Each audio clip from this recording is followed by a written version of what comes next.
sa bopp ñi la jege fagaroo gën faju digle yi nan ko jëfe sa bopp ñi la jege fagaroo gën faju digle yi nan ko jëfe lembe na àdduna bi le jàngoro yaatu na lembe na àdduna bi le jàngoro yaatu na lembe tina àdduna am na Sénégal dugg na ci gox yi am na ñi mu dal nañu moytu salte set setal question de santé nationale bul ba jëfe ko message bi dafa clair wel ñoo ngi ñaan corona dem teer waruñu xaajal dañ booloo mën ko geer dimbal la yërmande ci dëkkandoo yi frère aar sa bopp aar ñi la jege tamit bu nekk def sa wàllu ñu daan ko amul salit sa kër teg ci sa loxo waroo génne tuflit sa kër ci mouchoir soo pare yóbbu mbalit mbaa sa yaram tàngul baat bopp cër di tim ngay wopp xëy di liw ba di xonk rongoñ di roggalaat sa kër di ci xët jafe-jafe nooyi set daal ci gàttal dalay musal ci coronavirus ñi la jege fagaroo gën faju digle yi nan ko jëfe sa bopp ñi la jege fagaroo gën faju digle yi nan ko jëfe lembe na àdduna bi le jàngoro yaatu na lembe na àdduna bi le jàngoro yaatu na. Il est question de prévenir, évitons les débats puérils. L'heure est grave, tous unis, faisons un sur le ring. L'union est vitale, le respect des consignes, capital pour vos querelles de bas étage. Ceci n'est pas normal, vous truquez du yor. Vos vidéos pour le buzz, désintox sur désintox. Ceci n'est pas normal, vous truquez du yor. On parle de millions de vies humaines, le Sénégalais est expert en tout, mais à chacun son domaine. sama gaañ ma ne moytu leen fris tu gaañ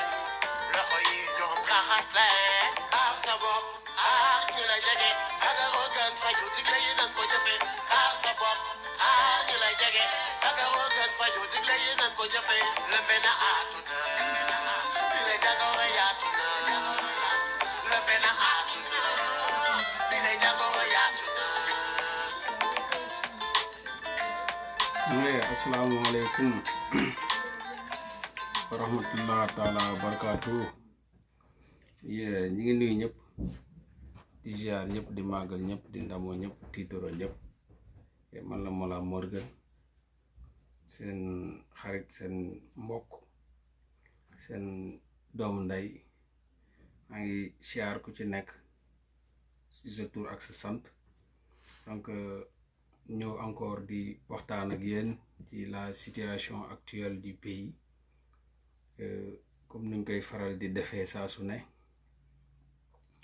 di ci joxe sañu xalaat en tant que sénégalais de père et de mère duñu ay tubaab duñu métis ñu di black lañ ñu ko kooku from Sénégal de Madeleine ci papa ci yaay ci maam ci bàjjan am ci gëdd am ci kàddu boo xam ni kenn mënul fexe ba duñ ko ci joxe ak loo mën a doon ak koo mën a doon bés bu ñuy noppee wax mooy bés bu ñuy sàngoo suuf waaye tant que ñi ngi dund même bu ñu muumoon sax dinañ waxee loxo donc kenn mënuñu bayone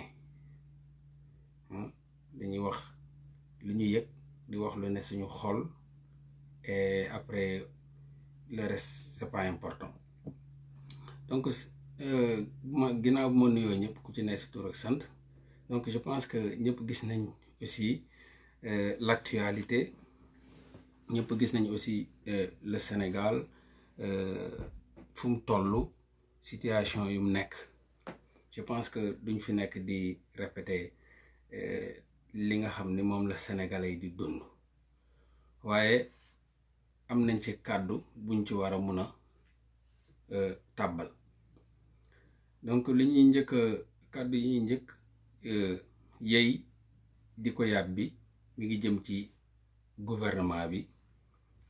monsieur Macky Sall le président de la République du Sénégal je pense que démb woo na opposition bi ne day waxtaan ak ñoom et cetera man je pense que duma fi nekk di juger kan moo war a dem kan moo demul ku ci nekk ci ñoom am nga sa conscience yaa xam bu mu la woowee lu mu la wax ba nga wuy ci donc am na li nga xam ne man du ma juger ay jugement de valeur yi nga xam ni maîtriser wu ma fondement yi il faut que ma maîtriser fondement yi wala ma am ci ay information pour mun ko juger donc munuma juger lan moo tax kii dem lan moo tax kii dem nangam ak nangam ñoom lañ woo ñoom lañ bind lettre ñoom lañ expliquer lan mooy mot d'ordre bi wala lan moo nekkoon réunion bi waxtaan bi ñoom ñoo demoon donc ñoom ñoo rendre compte donc loolu moom yegguma fa pour juger qui que ce soit de toute façon li ma mën a wax rek moom mooy bu ma amee lu may wax président Macky Sall laa koy wax ne ko coronavirus bi je pense que malgré que c'est politique mais c'est aussi social c'est aussi économique donc na woo comme nu mu woowee politiciens yi nu mu woowee yenn chefs religieux yi mu woo ko aussi les médecins woo ko les docteurs woo ko les virologues les et cetera woo leen ñoom tam ñu ñëw pale ñu waxtaan par rapport ak hôpitaux yi par rapport ak urgence yi et cetera parce que ñooñu aussi am nañ ci kàddu mu woo ñooñu aussi waxtaan ak ñoom comme nu mu woowee opposition bi sinon bu yemee foofu day mel ni politiquement rek la doon doxal ay mbiram quoi pour rassembler les forces juste parce que am sympathie bi et cetera donc il faut appeler la force vive de la nation ñoom ñu ñëw ngeen waxtaan ak ñoom ñi nga xam ne tey jii ñoom ñoo gën a mun a yeyoo wax ci mbir mi Covid-19 bi ñoo mun a wax ci jàngoro ji donc mu woo leen ñooñu aussi am nañ ci kàddu bon bu ñu jógee ci loolu ñu dal ci démb ñëpp gis encore une fois police bi génn di matraquer les bavures policières l'outrage policière et cetera loolu je pense que dafa yàgg Sénégal yàgg na fi lool dañ ko judduwaale en fait policier buy dóoraate alkaati bañ nañ ko ba wolof daga alkaati du bàyyi dóor alkaati ak dóor dañoo ànd Sénégal alkaati égal dóor alkaati bu dul dóor moom du alkaati donc ñoom donc si seen formation lañ leen jàngal loolu da ngay sadik da ngay dóor civil bi amul yërmande loolu yàgg na depuis bu ñuy booy nekk xale yu ndaw da ngay dem sax ay concert ay nangam fekk leen fa wala benn Abdou Diouf di romb donc ñu yow mi taxaw sax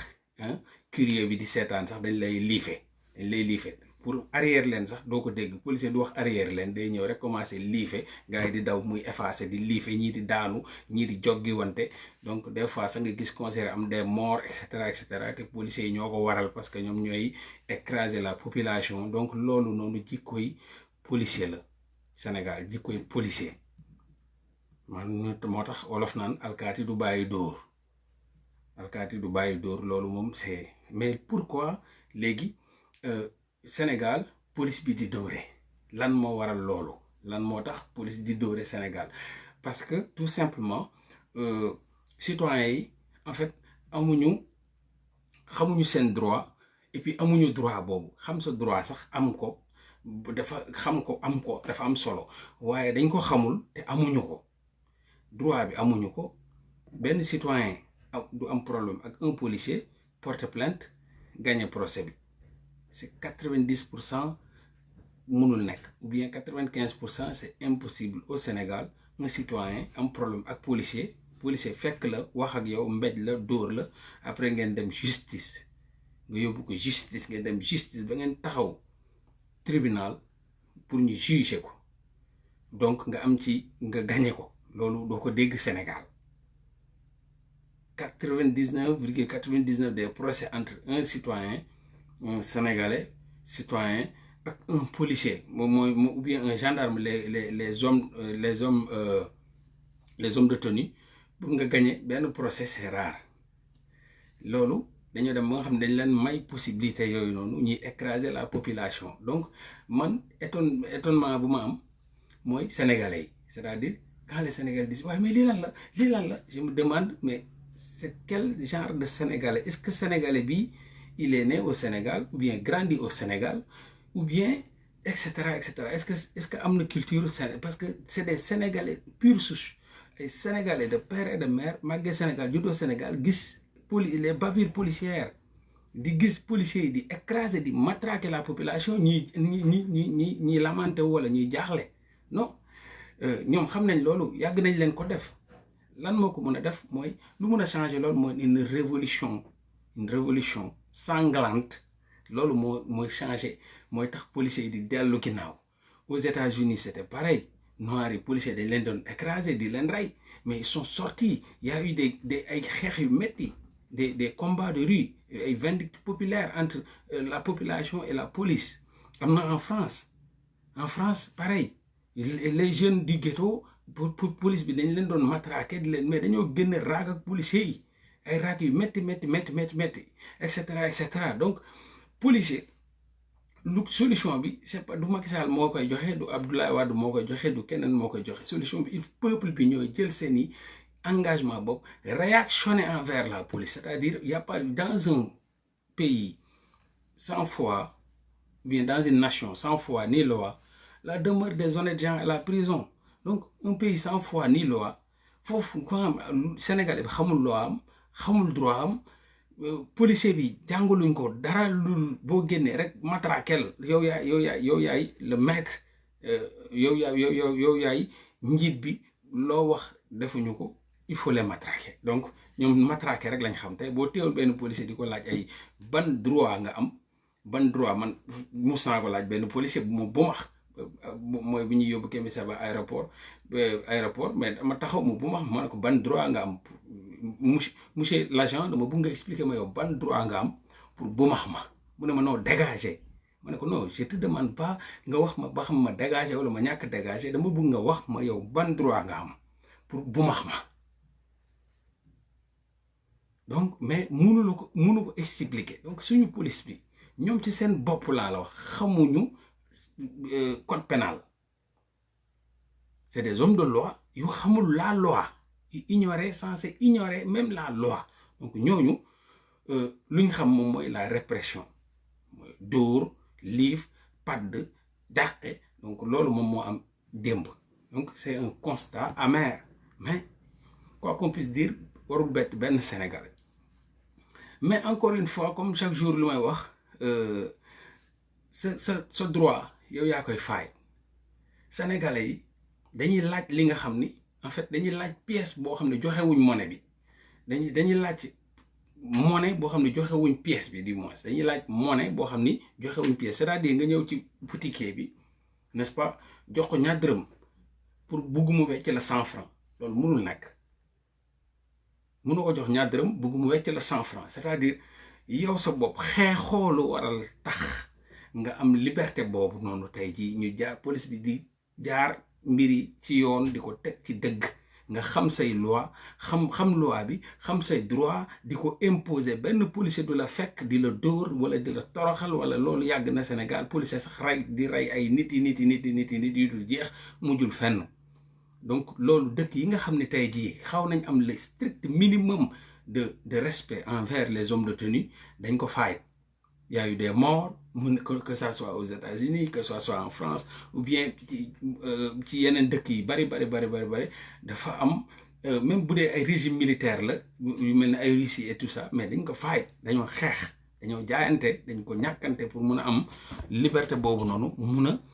wax seen soxla policier du leen fekk di leen toroxal même tey si aux États-Unis c'est pas da ngay do benn policier taxaw la toroxal la et cetera wala benn policier wàññi la wala benn policier jàpp la dóor la comme ça ou bien wala en France man gis naa kenn koo xam ne sax Châtelet lañ daje benn gaayen benn noir nii mais policier dañoo taxaw rek ciblé ko après bu ñu ñëwee na ko pour mu yëkkati loxoom et tout ça mu yëkkati loxoom gars yi di palpeeg yooyu mu mujj leen indil ay problème ne leen mais pourquoi jiñ leen même ne leen ay raciste ngeen pourquoi Châtelet ak lu muy bëri nit yi ngeen ciblé ma ci affaire bi indi fa ay coow maa ngi taxaw di xool maire yi tubaab yi génn ñëpp ko wax ba policier dañoo mujj arrière bàyyi waa ji dem yoonam n'est-ce pas waa ji taxaw di jaay waaye nu muy yuuxoo noonu sax ma ne si c'était au Sénégal sama waa ji dee nga bu yàgg rey nañ la faat nañ la mais droit yooyu ngeen am moom moo leen may li parce que waa jaa ngi taxaw di bañ naan non duñ ma def lii nangam ciiñ leen ay racisme indi ay coow tubaab bi ñëw wër Châtelet ak nu muy bëree nit yooyu gars yi wër ko coow li bëri dañ ko mujjee bàyyi mu dem yoonam.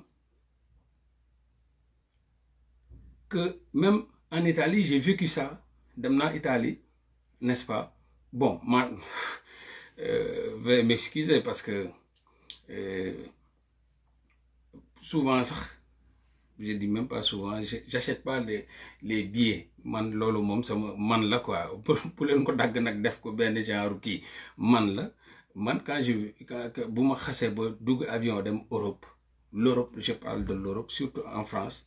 du ma jënd billet du ma jënd billet métro du ma jënd billet métro du ma jënd billet train damay bourler every day all day damay bourler every day parce que mus naa am benn gel quoi benn gel boo xam bon sénégalaise la mais ay parents ñoo nekk ay sénégalais mais moom elle est née en France quoi donc ñu waxtaan mu jox ma rendez-vous quoi gare du Nord dañ doon waxtaan nii rek virtuellement benn jour mu woo ma ne ma nañ daje gare du Nord ñu daje gare du Nord tu vois mais dama ñëw burle man ñu daje gare du Nord toog dem mu jënd def ay affaire shopping ma jënd ay shopping jënd ay yére daal et cetera ne ma nañ dem restaurant quoi ñu toog di coob nii di waxtaan c'était bien cool nice hein c'était formidable après ñu ne dañuy ñibbi ñu dox ba ci métro bi mu teg kartam teint dugg ma ñëw rek lay boum naaw ma ne mais c'est quoi ça ma ne ko je suis là pour niquer le système niquer quoi ma ne ko mais niquer le système je suis là pour niquer le système français les Français ont niqué notre système ont niqué nos ressources donc je suis là pour faillir quoi je suis là pour niquer le système français donc j'en profite boo nekkee France je nique le système français parce que je nique pas les Français laaluma la dofuma la dara donc ça a été nice mais je suis là pour niquer le système français du ma jënd billet quoi du ma jënd billet je suis là pour jël samay liñ ma sàcc comme mënuma ko foqati ci seen président yeeg yooyu ñoom moom chemin de fer bi ñoom moom bus yi ñoom moom donc fépp fu nga xam ne gouvernement bi moo ko moom rek je nique la France mu ne ma ah bon mais tu rentres chez toi si t'es pas content tu rentres chez toi ma ne ko non bu ma delloo France bu ma ñibbee Sénégal da ngeen di am victoire man je ne suis pas là pour may leen victoire yéen waa France je suis là pour niquer le système donc damay ñëw fii pour niquer le système du ma jënd billet du mus a jënd billet ci seen métro yi nii si seen train yi nii si seen damay brûler fépp fu may dem France damay brûler même dem naa fi fu nekk ci France damaa brûler bu ñëwee ma jox leen benn kii bu sama adresse bu foo jox leen teg samay deal jox leen ay kayit yoo xam ne c'est pas des kayit ay papiers français donc damay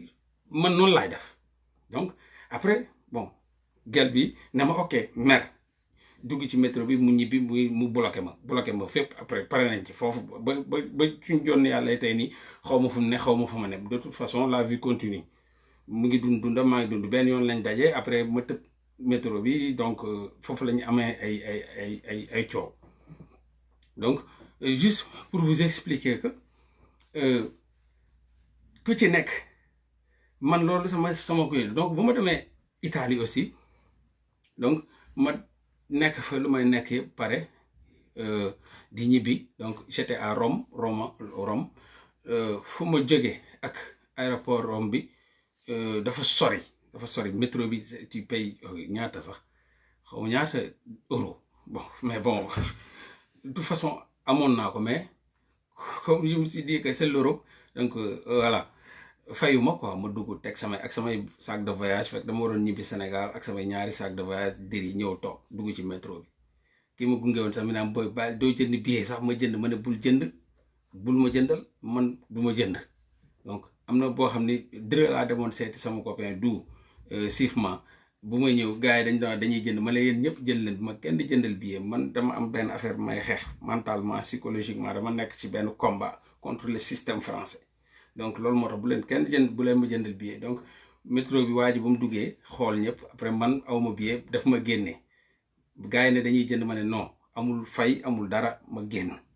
bu ma génnee xaaraat beneen métro ñëwaat beneen train la parce que dërë la jógee ma dugg ci train beneen bi ñëw noonu laay def man donc voilà parce que un hors la loi la foofu quoi je waxuma nag kenn nga def loolu man la kooku ça n'engage que moi donc en Italie aussi c'était pareil ma ñëw après dugg ci train bi ñu yegg aéroport waa ji ñëw contrôleur bi ñëw laaj ma sama billet ma ne ko non aw ma billet quoi ma ne ma lu tax ma ne ko non parce que man du ma jënd billet expliquer commencé expliquer mu ne ma ana sa passeport ma jox ko passeport bi waa ji xool bind contravention mais bu mu calculer ak xelam jox ko ne kii nii day ñibbi donc mun na fi bañ a ñëwaat contravention bi di ci jot boo deful ndànk léegi waa ji téye sama passeport bi dama taxaw fële ma ñëw ci moom dox ba ci jóge sama place dox na ko sama passeport ma ko soxla mu ne ma waa maa ngi ñëw demal xaar ma dem toog sama place di ko xaar mu toogaat ba ci kanam ñëwul ma dem ba foofu yuuxu ko foqati passeport bi dugal sama poche dem toogi mu woo la police moom ci boppam vite fait police aéroport ne leen train baa ngi ñëw am na benn négro boo xam ne jëndul billet pel bla bla bla bla bla expliqué quoi en italien donc policiers yi préparé wu di ma xaar ñu wàcc gars yi di wàcc ñu yegg si aéroport gars yi di wàcc ma jël sama ñaari saak di dox ak moom gis angaaru policiers yi ñëw taxaw après mu daw dem ci ñoom ne leen keenee leen mi ngi nee di ñëw ak ñaari saagam ma ñëw ba ci ñoom pour wan leen loi ak droit malgré que dama tooñ foofu dama tooñ mais pour wan leen policier dañ koy yar quoi bon bu ma yegsee ñu arrêté ma vite fait ñu arrêté ma déjà di ma laaj ci italien man dañ dem dégg nga anglais man dégguma anglais dégg nga français dégguma français loo dégg ma ne leen wolof laa dégg wolof waaw man leen wolof la langue sénégalaise Sénégal laa jóge mu ñëwoon fi vacances donc 1 mois wolof laa dégg te pourtant ñi ngi may jéem a làkk en italien mais maa ngi comprendre mais maa ngi ne leen man wolof rek laa dégg dégguma la leen donc ñu commencé di wax non mais lu tax fayoo kii ma rek ma commencé man tam xoolal indi fa ay problème des puta des commencé di saaga noonu wa indi leen ay coow quoi racista des puta maa de racista commencé di leen yuuxu ay des puta racista mais dañoo daw man dama leen gis ñu ne faqat laajuñu ma dañoo daw dugg seen bureau parce que nu ma taxawee foofu di yuuxu naa des puta racista merda des puta racista ñu ne xaral laaju ma dara ñu ne thank you go tellement kii ma dem sama yoon noonu laa jamee jël sama avion dem mais pourtant bu dee Sénégal la tey jii vous pensez que benn nit dina ñëw taxaw ko def li ma def nii ñu indi ay coow wax ay ne de puta racista mierda di leen saaga parce que dama seen saaga de puta mierda racista loolu laa leen doon wax de puta mierda racista xam nga loolu rek laa doon wax di yuuxu déjà maa ngi leen di yuuxu maa ngi leen di saaga ba pare dagguma billet indi leen jiiñ leen ay raciste donc dañoo mujj sax daw bàyyi ma fa ma dem sama yoon comme de bonne guerre donc pour wane ne policiers yooyu noonu dañu am benn éducation buñ am malgré que man maa tooñ mais dañu am benn éducation buñ am boo gisee policier dem ba jàppante nit rek c'est parce que am na benn vraiment lu am malgré que nag dina am ay tooñ mais dëkk yu bari ci dëkk yooyu noonu ay procès ay citoyen dinañ ko gagné ay nit dinañ ko gagné déjà donc moo indi fa ay coow indi fa ay wax gars yi bàyyi ma dem mais léegi Sénégal léegi lan moo waral loolu mooy policiers yi xëy ñu def noonu dëkk bi yi nga gis yëpp dafa am ay révolution la France muy l'Italie l'Empire romain et cetera dañoo am ay xeex am ay révolution dañoo combattre ba tey confectionner seen démocratie seeni liberté confectionner seeni constitution à leur manière maanaam peuple bi te constitution yooyu du changer parce que peuple bi moom moo ko conceptionné teg ko foofu bépp nguur bu ñëw da ngay adapté wu ci constitution wu réew moomu te réew moomu noonu ña ko defoon sax boo deful ndànk tee nañ bu yàgg ba tey constitution France bi moo fa nekk constitution anglaise italienne bi anglaise bi et cetera américaine bi donc ça change pas mais fan ngeen mus a gis Sénégal benn nguur ku ñëw topp benn constitution ku ci ñëw da ngay ñëw constitution bi Sénégal benn chaise la boo xam ni ku ci nekk boo toogee sa taat xaw a dëng da nga koy yóbbu ci menuisier bi mu rabel la ko defal la ko nu mu gën a jekkee nga mën a toog coolement comme benn fauteuil si jàmm. Donc après loolu mooy indi référendum boobu noonu Senghor def na ko, référendum boobu Abdou Diouf def na ko, référendum boobu Abdoulaye Wade def na ko, référendum boobu Macky Sall def na ko. Donc du benn mooy di changer constitution bi comme benn chaise fauteuil boo xam ni Abdoulaye Macky Senghor la woon. Senghor dafa gàttoon affaire bi gudd mu wàññi ko ba mu tolloog moom mu nice. Abdou Diouf nekk ku njool moom tamit jël ay bois yokku ci ba tolloog moom. Abdoulaye Wade nekk gàtt daggaat constitution bi ba dagg ko ba mën a toll toog nekk ci ñekk toog fa 12 ans ñee toog fa 40 ans. Donc Abdoulaye Wade Macky Sall tam bu mu ñëwee gis ni Abdoulaye Wade dafa gàtt te dafa tuuti moom dafa ponkal dafa rëy te gàtt ngand, donc mu yokku chaise bi. loolu mooy constitution wu Sénégal. Donc dañuy changer constitution bi par rapport ak ñoom ci seen nuñ toll ak par rapport ak ñoom ku ci nekk di changer constitution bi pour mun a gën a toog, pour gën a mun a nekk à l'aise ba dund fa la nga bëgg a dund ci nguur ba heure bu jeexee wala bu peuple bi bañee nga dem. Donc constitution bu ñuy changer, constitution bu ñuy nga xam dañ koy recréer all time ku ñëw changer ko bokkul ak dëkk yi nga xam ne seen constitution dañ ko fa teg, loi yi dañ ko fa teg, règlement yi dañ ko fa teg, changé wuñ ci dara. Donc Sénégal day jafe nga jàng fa seeni loi, nga jàng fa seeni droit, nga jàng fa ay règlement wala constitution, parce que constitution buy changé du jour au lendemain par rapport ak nit ki kooku day naqaree jàng. Mooy leçon boo xam ne day chaque jour day changé, chaque jour day soppeeku, kooku du neex a jàpp. Moo tax pour c'est rare wala c'est difficile nga indi benn Sénégalais ñu def ko dara mu taxaw ne non la loi tel moom moo ne man am naa droit taxaw fii, n'est-ce pas? kooku boo ko waxee benn homme de loi wala kenn ki nga benn nit boo xam ne dafa xam droit, après da lay jox cër. mais malheureusement Sénégal xamuñu loolu. Maintenant dañuy dem carrément ci thème bi mooy dans un genre environnement social et familial. Sénégal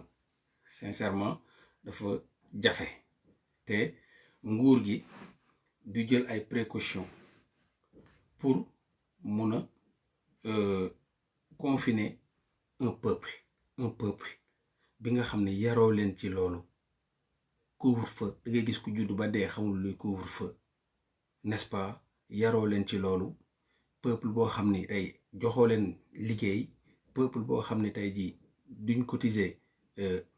ci caisse de l'État, c'est-à-dire même bu ñuy cotiser ay juuteeg loolu et cetera, mais maanaam amuñu liggéey boo xam ne état bee leen ko jox. ñoom dañuy taaba lu ñu naan góorgóorlu di taqale di au jour le jour di joxe dépense. Peuple boobu boo ko jëlee bu ko confiner sincèrement da nga ko bëgg a rey. Moom mooy mi ngi mel ni nga def sa enclos jël say xar jël say bëy ak say nag dugal fenn tëj, joxoo leen ngooñ, joxoo leen ndox, maanaam wëggoo leen, xontoo leen, dafay metti. Donc c'est pas parce que dafa am problème, n'est-ce pas? Gouvernement yeneen yëpp jël nañ seeni responsabilité jàppale seen waa dëkk rek yow da ngay dégg affaire bi rek confiné rek confinement rek ñëw jël sama peuple bugg leen confiner ci biir kër yi. C'est pas possible, c'est pas pareil.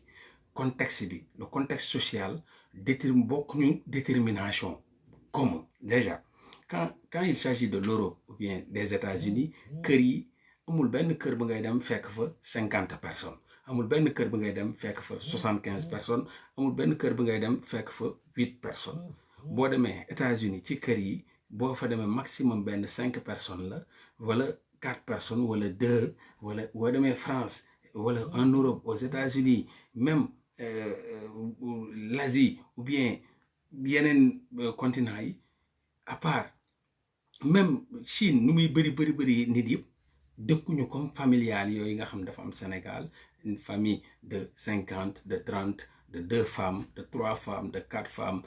papa ji ku ci nekk am ay doom yu bari. Loolu amul feneen. Loolu c'est la société sénégalaise, c'est le milieu environnemental social sénégalais.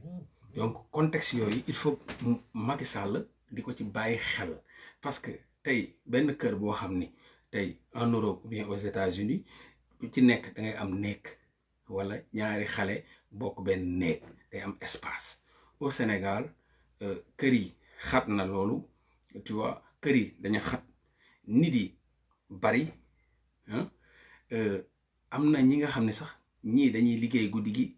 ñii lii liggéey bëccëg bi, ñii bu ñuy xëy bu ñuy wàcc si ci suba si, ñeneen ñi nga xam ne dañ doon nelaw dañuy yeew dem xëy. Loolu am na Sénégal parce que kër yi dañoo xat, nit yi macha allah, parce que loolu si suñu aada la ak si suñu cosaan et cetera, ak suñu diine aussi am nañ droit am ñeenti jabar, am nañ droit am ay doom, parce que yàlla moom moo ne ñu peupler terre bi donc am nañ droit boobu, n'est-ce pas? Donc droit boobu ñu am yàlla may ñu ko, droit boobu ñu am suñu société may ñu ko, suñuy maam et cetera ñu màggee fa. Donc loolu daf ñuy pousser à ce que ñun dañoo njaboote, maanaam dañoo njaboote. Kër goo dem mos naa yóbbu benn tubaab sama gàlle mu taxaw di xool nit yi di dugg di génn ba guddi gi, mu ne ma mais xanaa ñii duñ ñibbi? ma ne non, fii lañ dëkk. mu ne ma ah bon? ma ne ko waaw. mu ne ma mais ñii ñaata lañ? ma ne ko non, sincèrement en tant que sénégalais musuma compter ñi fi ne, c'est-à-dire musuma compter ñi fi ne. boo ma waxee loolu il faut que ma nekk di compter nit yi, mais musuma jàpp sama xel ne war naa mën a compter ñi fi ne. donc ñun suñu culture mayuñu ñuy compter nit yi.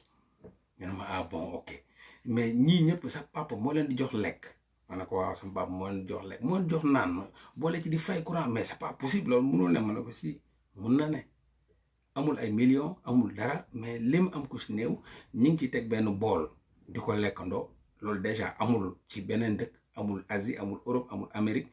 teg benn bool, ñëpp raxasu, ñëpp ñëw toog jàpp ci bool bi di lekkandoo. donc gis nga environnement bi social, familial bokkul ak beneen. Sénégal typique, Afrique en général typique. donc il faut pas que loi yiy jógee yuñ def Europe wala yuñ def Amérique nga bugg ko ñëw imposer Sénégal. non, c'est pas possible. tu risques de tuer les gens, tu risques de créer la famine ci Sénégal, da ngay risquer sacrifier doomu aadama yi. parce que déjà ñëpp nga ne leen tëdd leen, kenn liggéeyul, boo leen dugalee ci kër yi marée des taal yi, promiscuité bi xat na. gis ngeen fii ni day taw nangu kër yi, day ngelaw nangu kër yi boo duggee ci biir très sincèrement da ngay am yërmande, da ngay xam ne kër yi xat na lool. da ngay gis pour comme paquetage, sañu kër yi am na paquetage, waxuma la kaso, mais suñu kër yi am na paquetage. boo jëlee ñëpp bëgg leen restreindre, dugal leen ci biir kër yi, tëj leen foofu noonu, joxoo leen lekk, joxoo leen naan, joxoo leen dara, da ngay risquer créer problème. donc avant nga ne nit yi dugg leen ci biir kër yi, ñuy génn nga leen di dóor, da ngay créer solution par rapport ak ci biir kër yi nan lañ fay mën a nekkee. une famille de 15 personnes 2 chambres, une famille de 8 personnes 3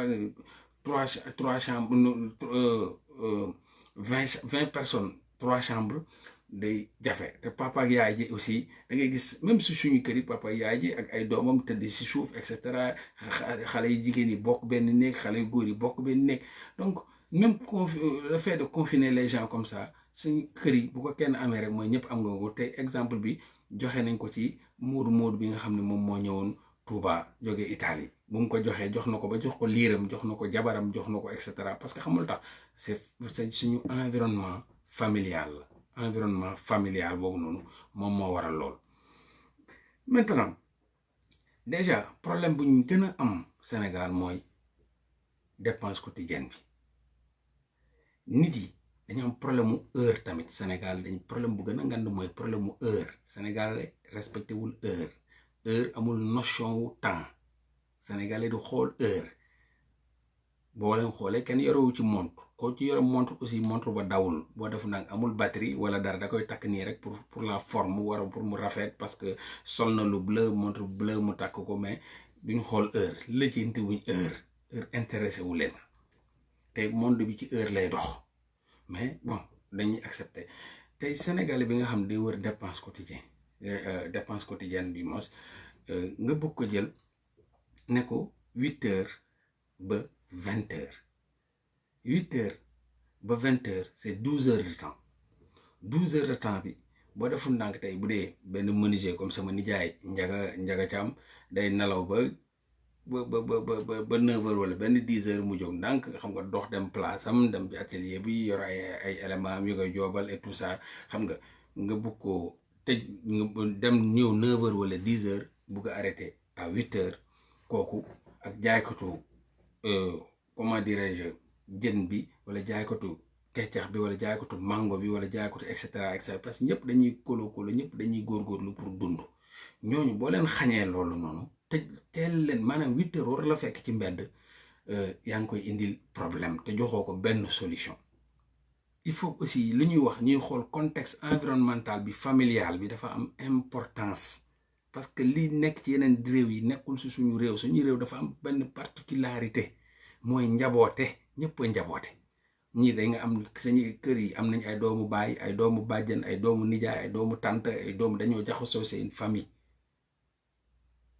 loolu amul ci yeneen réew yi. tey jii maa ngi nii boo ma nee confiné laa la juste cool maa ngi ci man damay seetaan sama télé génn lekk samay affaire toog cool sama biir kër am na lépp soxla ma dara du ma dox mbëkk benn nit daanu xam nga wala keneen di yuuxu fe doo dégg xale doo dégg kuy wax donc fii ku ma fi confiné mais danga may jàmm te boo ma confiné aussi da ngay confiné nit ba pare ne ko demal toogi salaire ba ma la doon fay laa lay fay ba léegi. donc kooku da ci am jàmm moo waral Sénégal yëpp daw dem parce que dañuy xam ni liñ leen di fay dañ leen koy fay ba pare mais mun nañ profité léegi ci temps boobu daw dem Sénégal nekk ak seen jabar nekk ak seen i doom nekk seen jàmm en attendant te dañ leen di fay donc ñoom seen gouvernement États-Unis dañoo defar ay milliards de dollars defar ko ci population bi def ko ci entreprise yi même chose lañ def Canada même chose lañ def France et cetera ba nga xam ni dañuy mun a alléger la souffrance mais Sénégal on a entendu Macky Sall ne xawma 100 milliards 100 000 milliards je sais pas tel mais famille ba léegi gisuñu dërëm famille amuñu dërëm nga tëj leen ci biir kër yi à 20h ngeen leen da ngeen war a tëdd te joxoo leen benn possibilité dund benn possibilité lekk benn possibilité naan encore une fois encore nga imposer leen loo xam ne xamuñu ko. parce que sénégalais bi yaroo ko ci loolu te population boo gis dañ koy yar ci dara muy dem di màgg ak loolu munoo ñëw jël benn nit boo xam ne day dem ba maanaam ab yor sab xar mu dem ba doon kuy musoo ko jàngal mbëkkee nga ne ko kaay mbëkk wala musoo ko jàngal tëdd 20h nga ne ko kaay tëdd kooku da nga ko nar a rey parce que dina metti loolu pour mu def ko il faut mu xool le milieu environnemental. il faut mu xam ni Sénégal sincèrement dañu am problème mu dund mu dimbale doomu aadama yi ñi muy tëj ci kër yi mu dimbale doomu aadama yi te buy dimbale doomu aadama yi tam mu teg ko ci loxo yu wóor parce que Sénégal lépp triant la da nga koy jox chef de quartier bi jox ko 100 millions ne ko tasaare ko mu jël 8 millions ya lu mu tudd 80 millions ya denc ci poosam jël 20 millions ya tasaare. même tey jii buñ joxe woon xaalis ne jàppale leen population bi nit ci bopp bi même personne yooyu nga xam ni dañ leen jox xaalis bi politiquement parce que ci politique rek la ñuy yëngu boo defoon nag ñu sàcc parce que yaa ngi gis ne ay vivres yi nga ñuy joxe ay te doo ko gis wala li ñu lay jox sax gàcce la jël ko gàcce la parce que da nga koy jël ba pare ñu ne mu dem ne moom jox na population fekk yoo ci 100 millions yi sa waay 15 000 francs la jox ñii mu jox leen 5 000 ñii mu jox leen 10 000. par rapport ak ñi ay jàppale ci politique bi am na ñoo xam ne sax duñ ko jàppale ci politique boo defu nang du leen jox donc il faut que balaa dara mu dimbale la population sénégalaise bi nga xam ni dañuy yeewu di góorgóorlu da ngay gis kenn ab nit ne tey marché neexul day liggéey ba xëy ubbi place am suba bu guddi du am 10 000 francs ubbi place am suba ba guddi wala marché am teg njaayam suba ba guddi du am 5 000 francs wala du am 3 000 francs ñu ne la marché neexul nga bugg a ñëw kooku noonu tëddloo ko à 8h n'est-ce pas joxoo ko dara je pense que monsieur Macky Sall yow laay waxal tu risques de créer bu Sénégal sax góoma révolution bu doon yeneen dëkk yi sax dina dëkk yi ñoom ñooy génn taal temps bi rajaxe parce que nit moom boo ko bëggee xiifal ba mu bëgg a dee bu la mënee rey da lay rey donc je pense que waruñu yegg ci degré boobu ñi nga xam ni ñoo nekk ci mbedd yi amul kenn ku ci taxawal gis naa leen sànq ñoom ñëpp a ngi lonk ay saak di daw di dem ñi mel ni ñu nekk ci fitna mais stress boobu noonu c'est pourquoi li muy wut amu ko nga bugg ko tëddloo le plus rapidement possible 20 heures après nga mel ni ay yooyu mbedd yi ak yooyu kër yi yooyu mbedd yi mooy policiers yi jàpp leen di karawaase di dóor di dàqe di padd mais gis nañ n'importe quoi buñ demee ci biir kër yi tamit 8 heures yooyu fekk fa yooyu fii mu ngi def yaramu nen doo gis doo ne lii mukk mais bu dee Sénégal la bu famille bi yëpp nga jël leen engouffré leen ci biir kër xam sa yoon new ci nan la ñuy tëddee sa yoon new ci ñaata chambre lañ am sa yoon new ci dañoo loué sa yoon new ci yow lijjanti woo ko dégg luwaas bi lijjanti woo ko parent bi day loué parent bi day joxe lekk ak naan courant bi wàññi woo ko danga ko sax yokk confiné boobu noonu c'est impossible au Sénégal nit ki mënul fay loas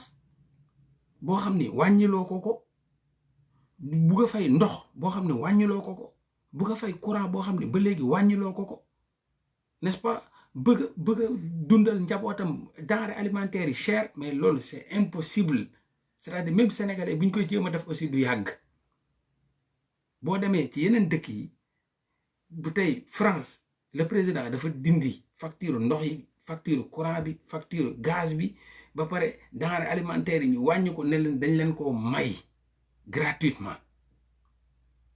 lépp li nga xam ne dañ ko doon fay dañ leen ko may gratuitement courant bi ndox bi gaz bi lépp ñu may leen ko donc facture yi amu fa n'est-ce pas mais yow wàññiloo ñu courant wàññiloo ñu ndox wàññiloo ñu gaz wàññiwoo denrée alimentaire ba pare da nga yokk courant bi ci kaw crise bi nga yokk courant bi dafa yokku gars yi ñi loyer bi dañuy fay benn parent bugg a fay 150 000 pour moom ak jabaram ak ñetti doom wala juróom benn doomam ci chambre 2 chambres salon imagine toi doon liggéey ba 22 heures 23 heures minuit di am ay weccetam nga ne ko non léegi maintenant c'est à 8 heures da ngay xëy 8 heures avant 8 heures war amoo droit génn 8 heures nga war a xëy 20 heures daf la war a fekk sa kër mais c'est n'importe quoi qu'on puisse dire c'est-à-dire affaire bi c'est pas benn affaire bu am ñuy xool conséquences yi naan non police bi nangam na non on doit parler avec Macky Sall dama ne Macky Sall soit sérieux monsieur le président nga xam ni sama société sama réew doomu aadama yi dañu am problème déjà nga dimbale leen comme yow da ngay copier di coller da ngay copier yeneen système yi di coller ci ñun di nga dimbale leen alléger facture courant bi xanaa tey war nga ko ci jaare def nga comme yow munoo sax dara nga wàññi facture carrément facture courant bi wàññi alléger facture ndox bi électricité bi gaz bi et cetera gaz bon amul sax gaz dimbale leen ci loyer bi loolu sax boo ko defee soxlawuñ sax nga yónnee xaalis nga ne non léegi bu facture yi maintenant ku ci nekk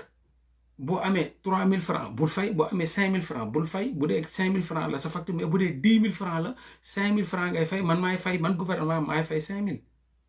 nga ne ndox mi tamit c'est pareil bu dee da ngeen di utiliser ndox mi képp ku am moins de 10 000 francs facture kooku noonu man gouvernement man maa ko engagé man maa koy gérer mais au-delà de 10 000 francs da ngay fay 1/3 même loolu sax nga ne da ngay fay 1/3 nga ne population bi ñu fay 1/3 ci courant bi ci bu dee dafa bëri ci ndox mi ci gaz bi et cetera denrées alimentaires yi nga jëm ko wàññi aussi loolu nga mën a jàppale askan wi mais wàññiwoo courant wàññiwoo ndox wàññiwoo gaz lijjantiwoo fu nit yi dëkk maanaam loyer bi dara defoo ko ñëw jàpp ay nit rek comme ay malana ay def toog leen seen biir kër yi à 8 heures toog leen seen biir mais sois sérieux monsieur le président ay mbir kenn du ko jëlee noonu aveuglement non ça se prend pas comme ça doo ñëw rek taxaw rek une population de 15 millions d'habitants nga ne à 8 heures tout le monde nañ dugg seen biir kër yi te yow ngay sénégalais nga màggee ci famille yoo xam ne yow sa papa ak sa yaay sax même buñ la juree am na benn moment boo xam dañ la dénkaane ci kër jàmbur yi nga ne nekk nga Kaolack kër jàmbur jóge nga Fatick ñëw Kaolack kër yor nit yor la di la jox lekk ak naan ngay jàng lycée Valdiodio Ndiaye donc kon xam nga la réalité sociétale xam nga la réalité environnementale donc ci contexte Sénégal xam nga ko munoo ñëw jël ay nit bugg leen teg ci biir joxoo leen lekk joxoo leen naan joxoo leen luñ fajoo dimbale woo leen ci seeni kër yi allégé woo seen dépense après mais arrêtez et ça risque de dégénérer parce que population bi gis nga buñ tëjoo ci biir ba amatuñ luñ lekk amatuñ luñ naan facture ñëw ci biir tëju bi facture ñëw ñu même chose yokku ndox mi ñëw yokku denrées alimentaires yi yokku parce que ñoom ñëpp a yokku parce que dañ naan crise la Sénégal le système réglé wul dara géré wul tous crise la ñëpp dañoo soxla avant 20 heures ñi ñibbi kaar yi commencé taxaw cheral fu la foo doon fay fukki dërëm maintenant 150 ngay fay ñi yore ceeb bi ñoom aussi pareil dañuy xam ne am na benn crise ñu jël seen ceeb tëj ko xaar ba nit di sonn ñu génne ceeb bi yokk ko système bi du ci mun dara contrôlé wul tous fii la fi waxoon ne day wàññi kër yi loyer bi tous amul benn suivi c'est-à-dire le problème réellement c'est le système amuñu suivi ci lu ñuy def amuñu suivi ci lu ñuy wax jàppale wuñ population sénégalaise bi n'est-ce pas bëgg leen imposer ay règles yoo xam ni yeneen dëkk yi balaa ñu ko jël dañoo préparer le terrain dama ne au Canada le président génn na 87 milliards de dollars pour mu jàppalee askanam déjà duñ sax fay ndox boo demee Corée du Sud pareil duñ fay ndox courant kese la ñuy fay am na dëkk yu bari États-Unis duñ fay ndox courant kese la ñuy fay ñu wàññil leen courant bi ñii ñu allégé leen ko dindil leen ko ne am fii ak crise bi di jeex fii ak ñi am solution ci feebar bi kenn du fay courant comme en France kenn du fay ndox kenn du fay gaz lekk bi ñu wàññi ko waaye Sénégal ñun fi ma nekk ni transport bi léegi c'est gratuit transport bi c'est gratuit transport bi c'est gratuit fi ma nekk ni bu ma génnee di dem di jëli transport bi mais métro bi dama ñëw fekk ñu ubbi yàmbalang affaire yi donc li nga doon fayetoo ko may nañ la métro bi may nañ la bus yi c'est gratuit parce que nee nañ même bus yi ak métro yi mun na indi feebar parce que mun nga teg sa carte keneen teg cartam kooku mu jox ko feebar donc tout est gratuit ñu jël plus de 87 milliards de dollars def ko ci population bi ni ñëpp toog leen seen kër yi seen salaire dina leen fekk si foofu noonu doo leen fay courant doo leen fay ndox mais yow nga bëgg a jël benn nga bëgg a ñëw copier même chose bëgg a ñëw teg ay restrictions boo xam ne yow jëloo benn précaution da ngay xëy rek nalaw lekk say hamburger xaw ma loolu lekk noonu Marème Faye Sall defaral la ay ceeb yi neex nga dóor say ceeb naan say boisson yoo xam ne yëpp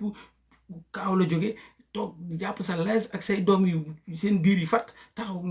rek ñëw na Sénégal à 8 heures ba 8 heures si suba ba 8 heures ci guddi bu kenn ki mais arrête mais soyez sérieux monsieur le président soyez un peu sérieux ay règles ak ay mbir kenn du ko jëlee noonu à la va vite kenn du ko jëlee aussi aveuglement da nga koy préparer population bi parewuñu ci lii te dinaa la wax dara bés dina mës a ñëw lii dans 2 semaines sénégalais dootuñ mën a toog seen biir kër yi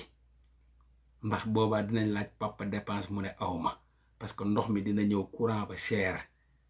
parce que imagine toi ñi doon génn léegi ñi ngi ci biir kër yi consommation bi day gën a bëri consommation ndox mi day gën a bëri consommation courant bi parce que bu doon da nga génn tey ji nekk ci mbedd mi courant wu yàlla ji fayoo ko n'est-ce pas 20 heures 21 heures 22 heures ba minuit bu la neexee nga génn fa la neex fayoo boo leen xasee ba dugg ci kër gi yéen ñëpp moom foofa courant bi day gën a yokk da ngeen parce que day di consommer plus de courant plus d'électricité da ngeen di gën di lekk et cetera donc il faut Sénégal la gën a métti man pour man précaution yi gars yi jël ci yeneen réew yi Sénégal yu gën a doy waar lañu waroon gën a jël pour préparer la population mais moment bi man gis naa ni lii du wéy gis naa ni du wéy te dina indi mun na indi vindicte populaire mun na indi fipp ndax ku dem ba nga xam ne danga ko sës ci miir bi amul beneen solution mun na fipp donc il y a des facteurs environnementaux yi nga xam ni et même des facteurs génétiques yi nga xam ni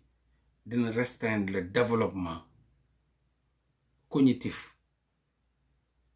des Sénégalais parce que Sénégalais yaroo leen ci loolu si seen mentalement pare wuñ ko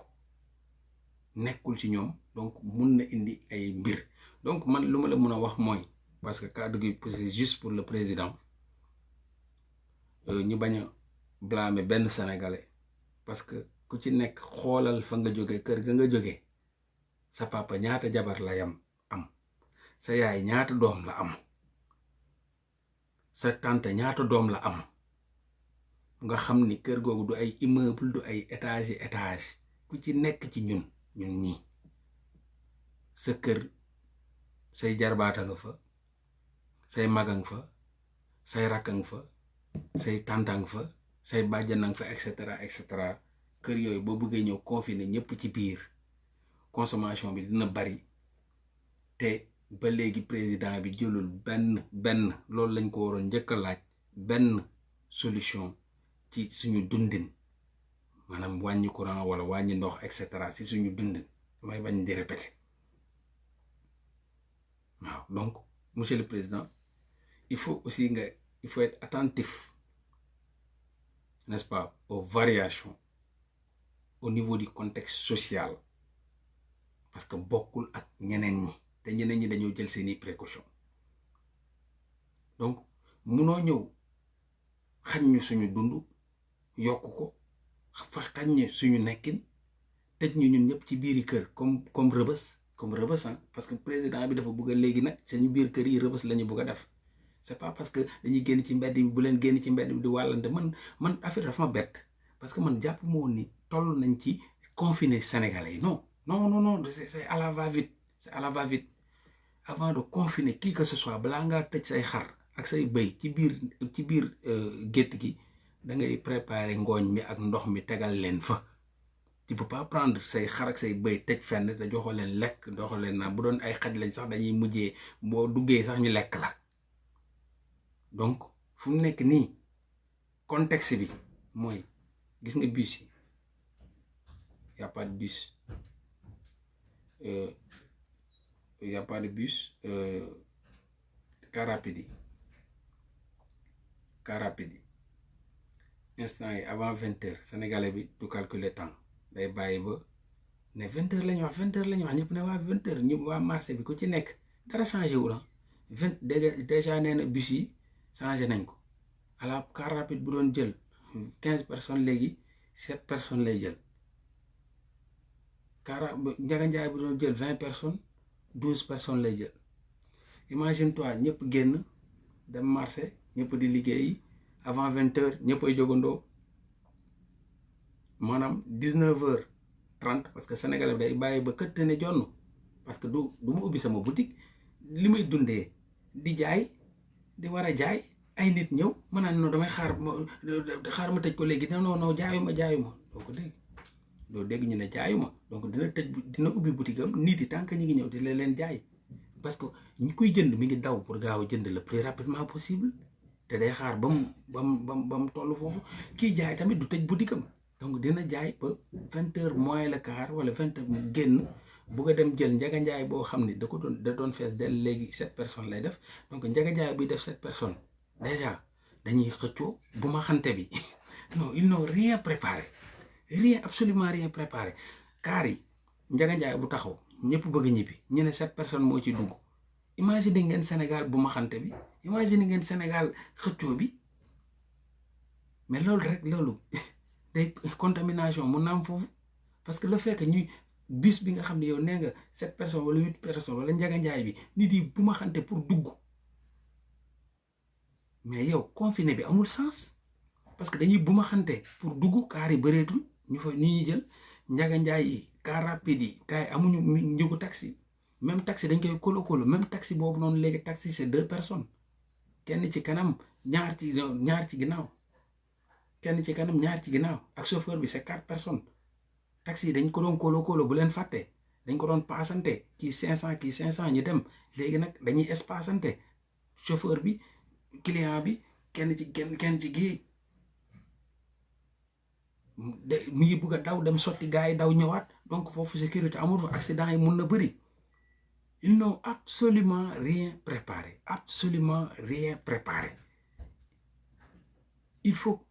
boo tàmm di def benn affaire ñu tere la ko léegi nga xool conséquences yu mu nar a jur bu ma fi naree wax fii lay fanaan ku ci nekk bëgg nga daw dem déposer maximum de personnes ñëwaat jëlaat mun na indi accident day mel ni comme jamonoy genre màggal wala gàmmu gis ngeen accident yi ci màggal ak gàmmu lay gën a bëri parce que ku ci nekk da ngay bëgg a daw indi client daw cotti leen tuuri leen comme mbalit ñëw indiwaat jëlaat ñeneen nangam ba pare bu ma xante bi puusante bi njëkkante bi loolu rek c'est rapide pour mu mun a wàll nit donc léegi ñu nañ ko wàllante foofu noonu ci car rapide yi ci njaganjaay yi ci bis yi ñu wàllante ko foofu ci xëccoo bi ci buuxante bi ci rang-rang bi ci duñ sax rang ñu wàllante ko foofu après ñu dem confiné wu ci biir kër yi quoi yow loolu nga wax monsieur le président yow loolu nga ñuy proposé quoi à 20h avant 20h ñëpp dañuy toog di lijjanti seen affaire lu ñu mën a yóbbu seen kër yi avant 20h poum embuscade bi commencé am ñii di bumaxante ñii di rayante ku ci nekk bugg le plus rapidement possible dem léegi nag boobaa garage yi ne tulleeg male bumaxante bi wàllante bi foofu mu la gën a yombee nga ne wàllante leen après ngeen confiné wu ngeen dem si seen famille yi ngeen confiné wu foofu noonu ngeen wàllante ko seen famille mais imaginez-vous mais c'est pas une bonne idée et il faut que sénégalais yi taxaw xamal ko ne c'est pas une bonne idée de confiner les gens comme ça économiquement parlant socialement parlant c'est-à-dire côté dund bi wax naa ko léegi je te parle du côté social bi social démocratique astafurlah social économique le côté social économique ci biir oto yi mu wàññi nit yi xaar ku ci nekk bëgg nga jaay le plus rapidement possible balaa guddi balaa 20h ñëpp dem ñëpp ñooy jogandoo ku ci nekk yor sa mbuus ñu mel ni jamonoy weeru koor gis nga ni ñuy weeru koor nu muy nu kaar yi di manqué nu transport bi di manqué comme instant yi comme weeru koor ku ci nekk yaa ngi daw balaa 20h mi ngi mel ni ndogu bi 20h la balaa 20h ku ci nekk bëgg nga toog sa kër. léegi nag est-ce que le président xool na avant 20h bu ñëpp jógandoo est-ce que ñëpp dinañ yegg bu ñëpp jógandoo est-ce que dinañ rang ndànk-ndànk nii di dugg kaar yi nga xam da nga ko màng léegi espace dañuy espacante est-ce que nit yi dinañ espacante est-ce que duñ bu ma xante foofu paasante même buñ nuyantewul foofu dinañ bu ma xante parce que boo tegee benn kaar boo xam ne nee nga 4 personnes fay dugg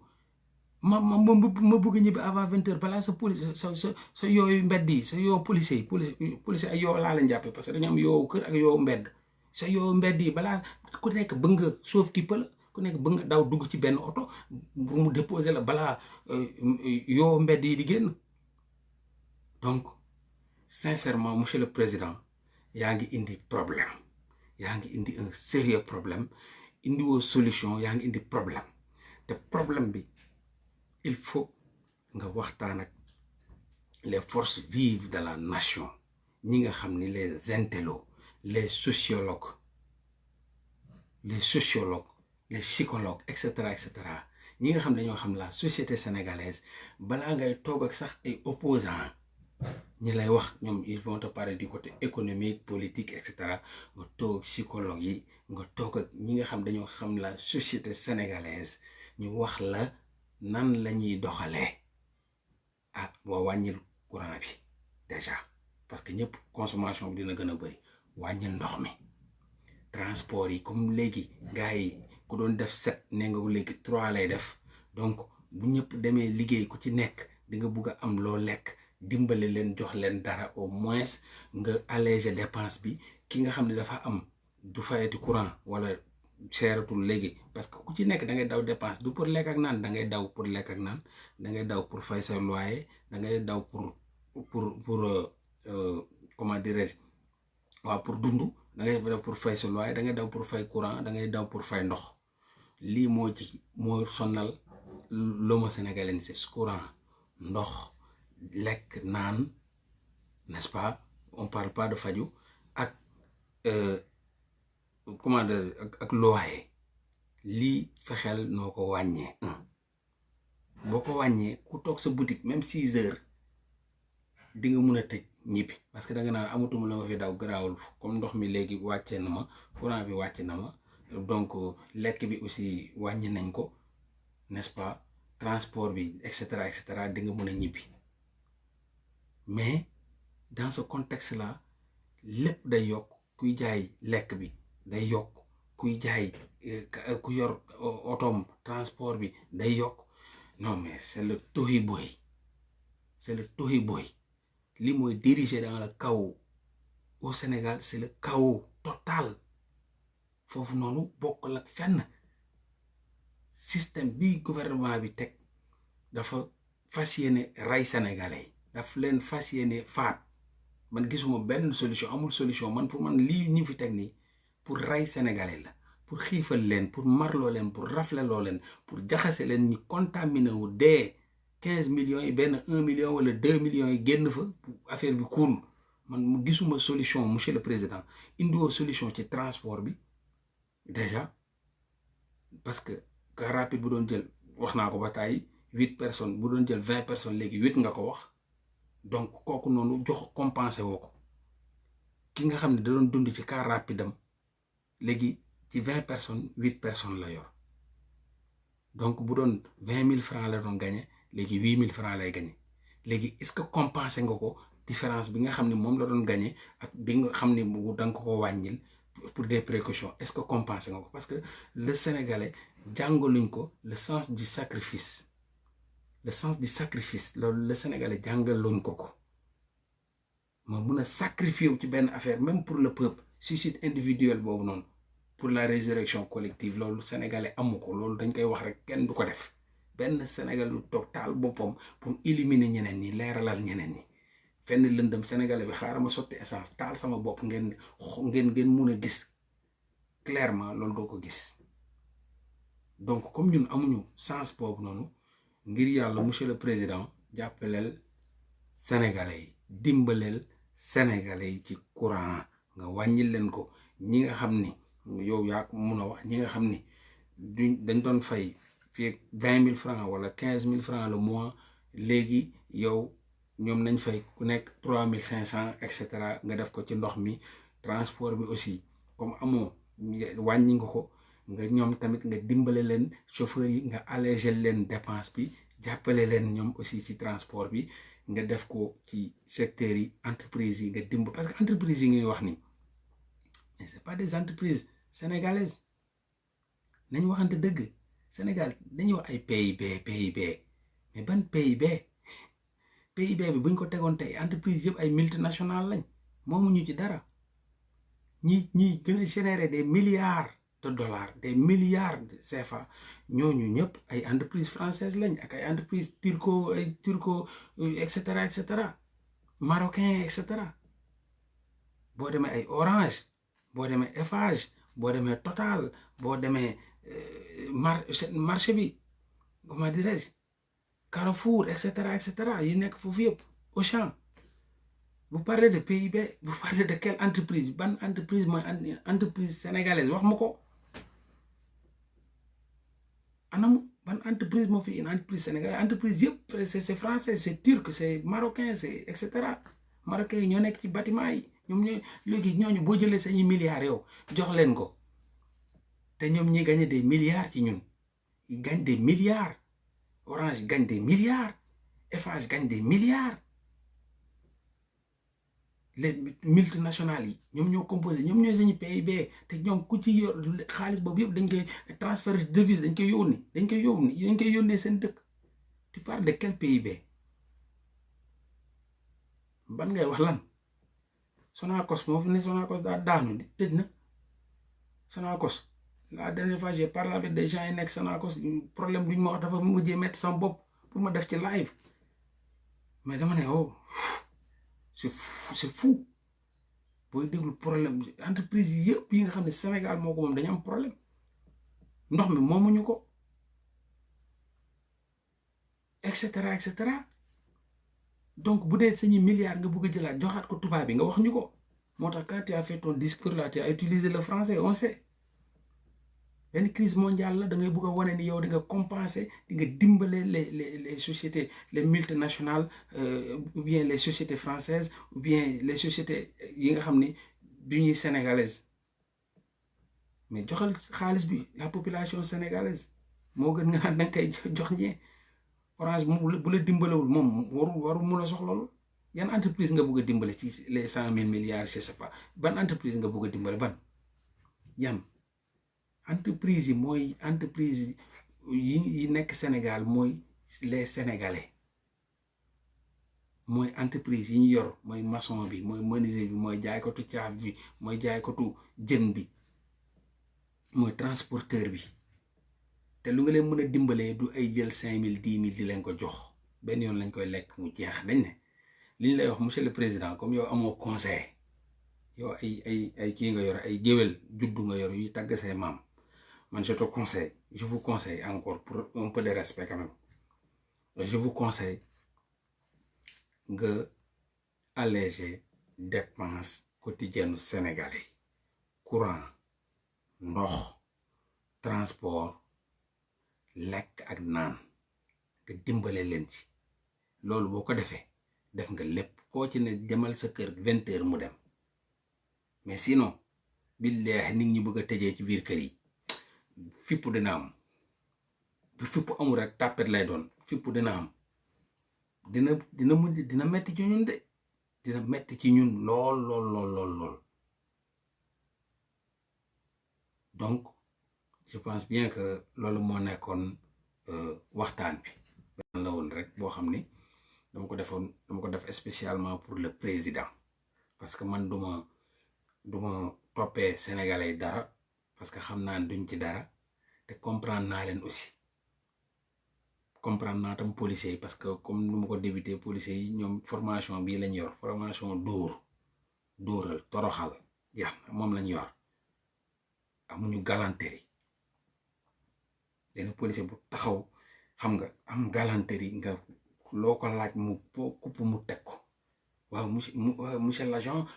defuma lii fii mu ne non yaa ko def la loi telle stipule que boo defee lii am na benn amendement bu ñu lay amende boo xam ne dina la dal ci tel boo demee ci page tel du code pénal tel mais loolu moo extraordinaire nga xam ne nag boobaa nag suñu homme de tenue vraiment respect à eux xam nañ loi ay homme de loi yu xamul loi loolu Sénégal la mais quand même ils sont avec nous, ils sont parmi nous aussi c'est nos frères c'est nos sœurs c'est sañuy grand frère sañuy petit frère ñoom ñoo ci nekk sañuy sœur sañuy bàjjen sañuy ta ñoom ñoo ci nekk donc c'est nous dans nous duñ leen xalab dañuy topp rek dañuy suivre rek ay instructions donc duñ leen xalab mais aussi dañ leen xamal ni bu leen topp aal bi parce que day mujjee mel ni un loup et des moutons parce que niñ ko bëgg a doxalee ni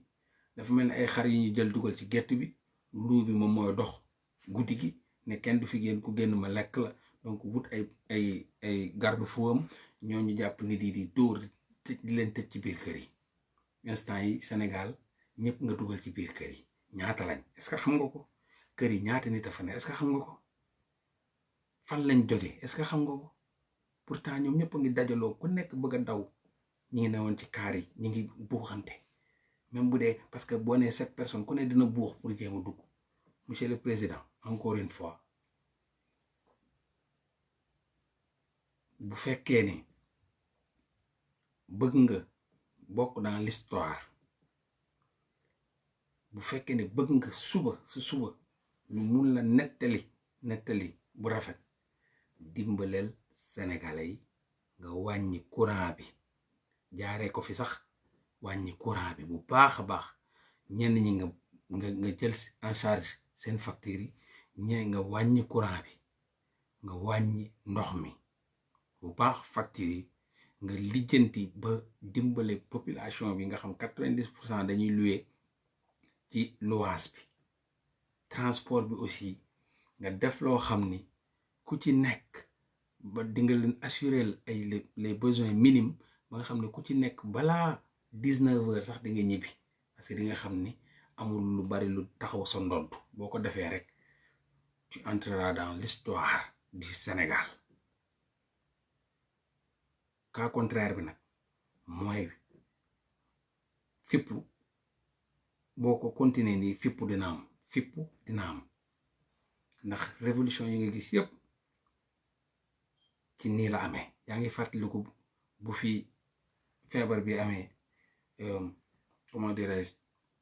am na ñoo xam dañ leen tëjoon ci ay hôpital joxuñu leen ñu lekk ci benn dëkk dañoo mujjee génn ñu feebar ñoo mujjee génn dem di wuti lu ñu lekk jaxasoo ñu wan leen ci biir marché bi mooy bu mu amee la maladie là je pense que c'était même en Centrafrique dañ leen tëj ci ay hôpital joxuñu leen lekk joxuñu leen naan mais maladie dañoo mujjee génn dem ci marché bi di wut lu ñu lekk population bi di daw parce que buñ la laalee mun nañ la ko wàll population bi yéen a ngi fàttaliku lool dañoo mujj di daw marché bi mel ni tulleeg male mais parce que ñu ne ñoom duñu bandi rey ñu kenn dañoo ñëw pour wut lu ñu lekk dama ragal loolu am Sénégal parce que nit boo ko xañee tëj ko fenn te joxoo ko lekk ak naan boo deful ndànk bu sonnee dina génn te boobaa nag dina dékku liif te boobaa waxuma la liif te mais basokaa sax dina ko dékku parce que du dee du nangoo dee ci xiif wala mar donc man loolu laa lay ñaan loolu laa lay am pour wax duma topp benn sénégalais nan ko tëjul sa biir kër parce que joxuma la lu tax ngay tëju sa biir kër et j'exhorte les sénégalais yeneen yi nga xam ne ñoo naan nit ki ay des leen seen biir kër parce que ñaari kàddu yi bokkul foofu laa terminé entre ki nga xam ne dañ koy jox lu mu dundee ak ki nga xam ne day joxe lu mu dundee différence dafa am entre ki joxe lu ñuy dundee ak ki ñuy jox muy dund dafay mel ni Sénégal ñanaan gars yi toog leen seen biir kër yi toog leen seen biir ñooñu amuñu benn charge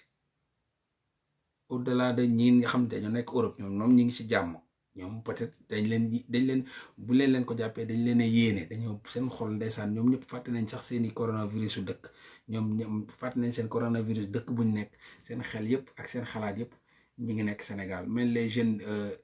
étudiants du Sénégal yi nekk Chine buñ ma envoyé seen message bi di ma wax na ma dañoo nekk ci njàqare dama tege ne woon ñoom la le président des étudiants sénégalais de Wuhan mi ngi leen di nuyu daf ne ma dama tiit dama jaaxle ma ne ko lan la mu ne sama xel yëpp Sénégal la ne ma ne ko il faut faire un message nga def ko audio ma tegal leen ko léegi ñoom ñoom ay weer dañ leen confiné te kenn ci ñoom deewul parce que les besoins yëpp yi nga xam ne dañ ko soxla defal nañ leen ko waa Chine ci boppam régime communiste boobu lekk ak naan tout ay weer plus de 3 mois ñu ngi leen confiné seen biir kër yi manqué wuñ courant manqué wuñ ndox manqué wuñ dara tout est gratuit lépp lañ leen jox dañ leen di indil sax ay lekk donc ñun dañoo dem bay tiital Sénégal ñëpp tiit nañ donc ñu nekk kaaw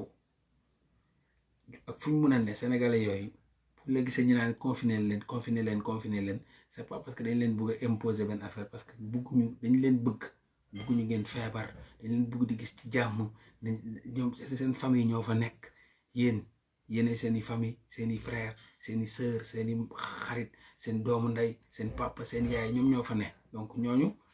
dañ leen yéene jàmm moo tax ñaa confiné leen mais sénégalais man bu nekk biir Sénégal xam les réalités naan sénégalais confiné wu leen man pour man yow dañ lay jox nga lekk yow xamugoo lan mooy daw dépense lan mooy nga génn sa jabar di xaar nga ñëw indi lu ñu añee lan mooy nga génn sa jabar di xaar nga indi lu ñu reeree te yaakaaroo ko ci gouvernement yaakaaroo ko ci ndimbal yaakaaroo ko ci kenn lu dul sa ñaq yow di dóori marto di dóori brin di dóori bois di def pour mun a am loo dundee loo joxe añ ak reer ak ndekki ak fay loyer ak toppatoo sa njaboot te joxoo ko ne ko confiné wul donc contexte bu yeneen dëkk yi nga xam ne dañoo confiné loo seeni population dañ ko préparé bu baax a baax malgré que foofu la gënoon facile fii la gën a facile ci Babylone bi nga confiné benn nit parce que dañ leen may lépp courant gratuit ndox gratuit gaz gratuit ba pare jox la salaire ba nga te doo liggéey tëddal rek yow tëddal ma lay yónnee sa salaire doo fay courant doo fay ndox doo fay gaz métro yi gratuit bis yi gratuit man nii laa la maa ngi doog a ñëw métro laa ne métro bi 4 personnes ñoo ci ne métro bi yëpp 4 personnes ñoo ci ne man fu ma ne woon wagon bu ma ne woon kenn nekk fa kenn bu may wàcc sama arrêt man kese cundum maa wàcc sama arrêt kenn newul ci métro yi ba pare dañuy pomper métro yi matin midi soir man kese maa fi ne sama arrêt man rek maa wàcc yéeg ma yéegee yëpp la yàmbalam ñoo dox dem kon donc may nañ leen lépp may nañ métro yi may nañ bis yi ba pare dañuy jël ay précautions booy dugg si da ngay mën a raxas sa loxo ak benn gel hydroalcoolique et cetera tout est gratuit mais defoo dara sa réew defoo dara gratuit ba pare na confiné wu leen mais il faut arrêter monsieur le président monsieur Macky Sall il faut arrêter quoi il faut arrêter bàyyil di copier système yoo xam ne maîtriser woo ci dara di ñëw di subir di faire subir sa population ay havre di leen subir loo l'enfer il faut arrêter monsieur le président donc kàddu bi c'était li ma vidéo bi pour yow la s'il vous plaît dimbaleel sénégalais yi ci lekk ci naan ci kër à part seen kër yi parce que kër yi xat na am na promiscuité y a la misère nga dimbale leen boo allégé dépense quotidienne bi rek dindi jàppale leen ci courant beeg ndox mi wallahi kenn dootul xaarate ba 8 heures ñu lay dóori liif kon 6 heures ñëpp tëj parce que lépp lu tegu seen kaw bopp mooy coono àdduna yi ak lu ñu war a faj ak yu ñu war a fay factures yi moo tax ñuy toog ba 8 heures moins 2 ñu génn mu am ay embouteillage ak ay embuscade ay bumaxante te loolu tamit day yokk feebar bi donc dimbaleel sénégalais yi wasalaamualeykum wa rahmatullah taala wa barakatu jaajëf ñi ngi béggee tout le monde donc message bi c'est message boo xam ne dama ko jagleel monsieur le président waaw ma leen di mastaw yéen sénégalais yi maa ngi leen di mastaw te li leen ñaanal fu ma toll yàlla dimbale leen yàlla taxawu leen yàlla sàmm leen ak fépp foo leen mën a ne ci àdduna maa ngi julli maa ngi ñaan yàlla sàmm leen yàlla aar leen yàlla dimbali leen te yàlla taxawu leen waaye monsieur Macky Sall ngir yàlla dimbaleel sénégalais yi lillahi wa rasuli dimbaleel sénégalais yi ci dundu dimbaleel sénégalais yi wàññi facture courant beeg ndox mi dimbale leen jàppale leen ci transport bi ñi nga xam ne dañ doon am 1000 francs di ay papay jàmbur wala 10 000 francs ci seen oto soo ba guddi nga wàññil leen ko ne léegi 2 personnes 3 personnes bi ngir yàlla alléger les dépenses ñëpp nag nga bàyyi sañu alal gi nga bëgg a jël jox ko les multinationales les entreprises françaises ak les entreprises yi nga xam ne du ay entreprises sénégalaises donc voilà asalaamaaleykum wa rahmatullah taala wa barakaatu man la woon seen xarit seen doom Ndeye Mollah Morgun maa fi jaaroon di waxtaan ak yéen donc ku mun a jottali message bi monsieur le président rek nga jottali ko parce que je pense que boobu ba léegi coow li bari na mais gisuma kenn ñi taxaw xeex pour les droits minimes yi Sénégalais yi am luñ dara parce que ñi nekk Babylone xam nañ ni foofu lépp lañ wàññi wala lépp lañ dindi lépp lu leen teg woon kon koo ci ne demal tëddi mu tëdd yandoor du tëdd nalaw ba yandoor facture dina ko fa xaalis dina ko fekk te benn facture du ko fa fekk donc mi ngi noonu wasalaamaaleykum wa rahmatullah taala wa barakatu peace nekk leen si jàmm